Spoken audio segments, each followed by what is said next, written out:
हैकरों के निशाने पर सपा अध्यक्ष का फोन, सपा नेता ने किया बड़ा दावा। चुनावी मौसम के बीच सपा के एक नेता ने बहुत बड़ा दावा ठोक दिया है। ये दावा ऐसा है जिसने न सिर्फ समाजवादी पार्टी, न ही इंडिया गठबंधन बल्कि एनडीए के नेताओं में भी हलचल पैदा कर दी है। सपा नेता ने दावा किया है कि सपा के राष्ट्रीय अध्यक्ष का एप्पल आईफोन कथित तौर पर हैक हो गया है। सपा नेता आईपी सिंह ने इस बाबत सोशल मीडिया प्लेटफॉर्म पर पोस्ट कर जानकारी दी है। लिखा कि एप्पल द्वारा अखिलेश यादव को चेतावनी मिली है कि उनके फोन पर स्टेट स्पॉन्सर्ड अटैक हुआ है। विपक्षी नेताओं की निष्ठा पर यह हमला गैर कानूनी है। माननीय सर्वोच्च न्यायालय को इसका संज्ञान लेकर तत्काल दोषियों पर कार्रवाई करनी होगी। निष्ठा हमारा मौलिक अधिकार है। फोन हैकिंग के मुद्दे पर अखिलेश यादव ने प्रेस कॉन्फ्रेंस कर कहा कि जनता सरकार के खिलाफ है, इसीलिए अब जासूसी की जा रही है। सरकार को इसकी जांच करनी चाहिए, ये लोकतंत्र के लिए खतरा है। तो बड़े दुख की बात है, आज हमारे डेमोक्रेसी में, लोकतंत्र में आज़ादी और आपकी प्राइवेसी को भी ये किस लिए उसको खत्म करना चाहते हैं? आखिरकार जासूसी किस लिए? इसकी जांच हो, सरकार जांच करके बताएगा क्यों ऐसा चल रहा है।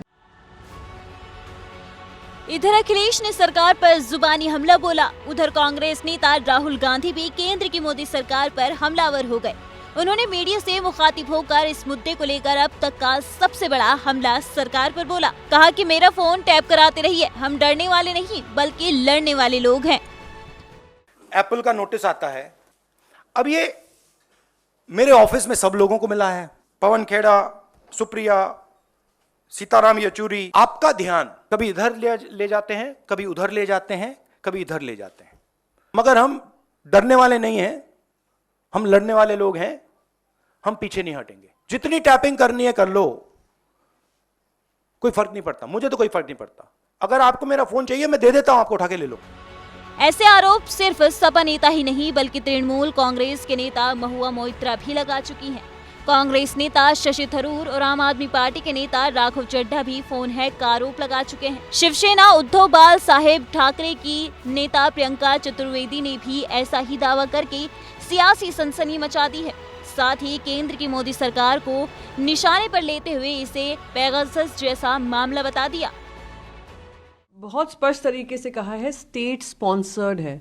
ये जो अटैक हो रहे हैं स्टेट स्पॉन्सर्ड हैं। हमारा स्टेट कौन, सरकार कौन? तो वो क्लियरली ये बता रहा है ये केंद्र सरकार की तरफ से प्रायोजित कार्यक्रम है और इस पे आप सावधानी बरतिए। और आज सवेरे जब पता चला कि बहुत सारे ऑपोजिशन के एमपीज हैं जिनको इस तरीके की ईमेल आई है, वार्निंग आई है, तो मैं बस यही कहना चाहूंगी, पेगासस का किस्सा हो चुका, उसको खारिज करने की पूरी कोशिश की गई, पार्लियामेंट में उस पर चर्चा नहीं हुई। अदानी के भ्रष्टाचार पे कोई चर्चा नहीं हो रही है, उनके बचाव के लिए इस तरीके के कार्यक्रम हो रहे हैं। सब जानते हैं कि वहीं बीजेपी ने अपनी सरकार पर लग रहे आरोपों पर सफाई देते हुए विपक्ष पर ही फोन हैक करने के आरोप लगा दिया। बीजेपी नेता नलिन कोहली ने कहा कि ध्यान भटकाने के लिए ये सब किया जा रहा है। जिसके पास ईमेल है, कभी ना कभी उसके ईमेल पे कोई हैक का अगर कोई कोशिश करता है तो तुरंत उनको एक नोटिफिकेशन मिल जाता है। कैसे मान लेते कि भारत सरकार ऐसे कर रही है, किस आधार पे ये कह रही है? तो मुझे लगता है ये ध्यान भटकाने का एक प्रयास किया जा रहा है कि क्योंकि उनको समिति के सामने एक आधा दिन के जाना है, उसके लिए शायद जवाब देना उनके लिए कठिन होगा। तो ध्यान भटकाने के लिए राजनीतिक बात को ऐसे बिना कोई तथ्यों के आधार पर कह देना। अरे भाई, ऐसा भी हो सकता है कि उन्होंने खुद अपना हैक कराने का कोशिश किया होगा, फिर कह दिया होगा कि ये तो भारत सरकार कर रही है। लोकसभा और विधानसभा चुनाव के बीच जमीनी मुद्दों को दरकिनार कर फिलहाल विपक्षी नेताओं के फोन हैक का मुद्दा पूरी तरह गरमाया हुआ है, जिस पर बयानों की बयार जारी है।